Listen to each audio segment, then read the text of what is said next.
সিঙ্গুরে যাদের জমি কেড়ে নিয়েছিল সেই মামলা আমি করেছিলাম। যেদিনকে কলকাতা হাইকোর্টে হেরে গিয়েছিলাম, চোখ দিয়ে কন্যার জল বেরিয়েছিল। দিদি আমার মাথার উপর হাত রেখে বলল, কেঁদো না, তুমিই পারবে। সুপ্রিম কোর্ট পর্যন্ত তুমি লড়ো, তুমিই পারবে, তুমিই পারবে। ঈশ্বরের আশীর্বাদ, মা বাবার আশীর্বাদ আর দিদির আশীর্বাদ, তাই সিঙ্গুরের লড়াইয়ে সেই কৃষকদের চাকরি আমি ফেরত দিয়েছি। আমরাই করি, আমরা কখনো কেড়ে নিই না, আমরা কখনো মুখের গ্রাস কেড়ে নিই না।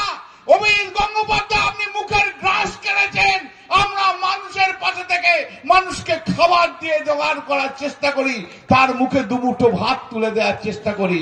এই হচ্ছে তৃণমূল কংগ্রেস, এই হচ্ছে তৃণমূল কংগ্রেস। আমরা করি, আমরা লড়ব, আমরা করব।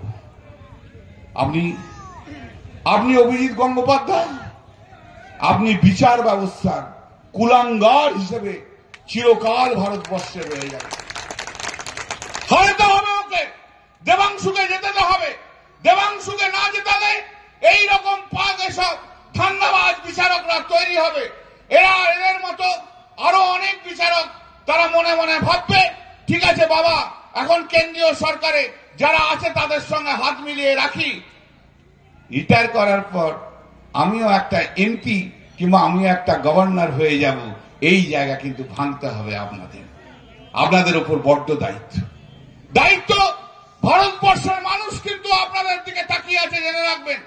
ভারতবর্ষের মানুষ আজকে আপনাদের দিকে তাকিয়ে আছে। তমলুক পার্লামেন্টের মানুষের অনেক বড় রেসপন্সিবিলিটি, অনেক বড় দায়িত্ব হয়ে রয়েছে। যে বিচার ব্যবস্থা, যে বিচারককে আমরা ভগবান বলে ডাকি, সেই বিচারক আজ বেঈমানে তৈরি হয়ে গেছে।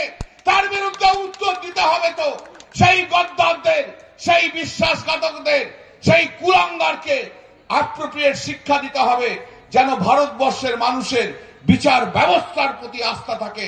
একে হারিয়ে দিয়ে বাড়ি পাঠিয়ে দিতে হবে, দেবাংশুকে জেতাতে হবে। তমলুকের মানুষের প্রতি আমার সেই প্রাইম মিনিস্টার এসেছিলেন, ছবিতে দেখলাম খবর কাগজে, একদম ঘাড় নিচু করে প্রাইম মিনিস্টার হাত ধরে প্রণাম করুন।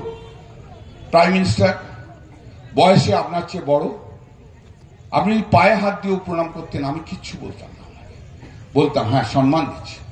প্রাইম মিনিস্টার তো নেতা ভারতবর্ষের, সমালোচনা আমরা করব, তাকে হটানোর জন্য আমরা বলবো। ভারতবর্ষের সরকারিভাবে নেতা, রাজনৈতিক নেতা নয় তিনি। তাকে করেছেন, ভালো করেছেন, আপনি ওই দলে গেছেন।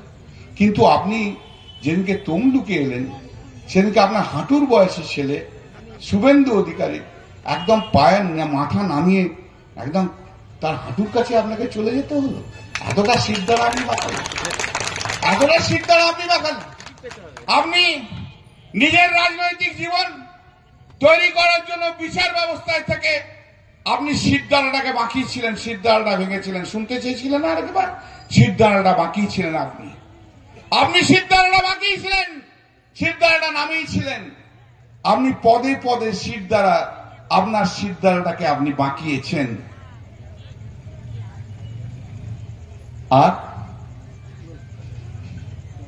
শুভেন্দু অধিকারীর কাছে যে আবার আপনি সিদ্ধারাটাকে আপনি বাঁকিয়ে দিলেন, মাথা ভেঙে দিলেন, সিদ্ধারা নামিয়ে দিলেন।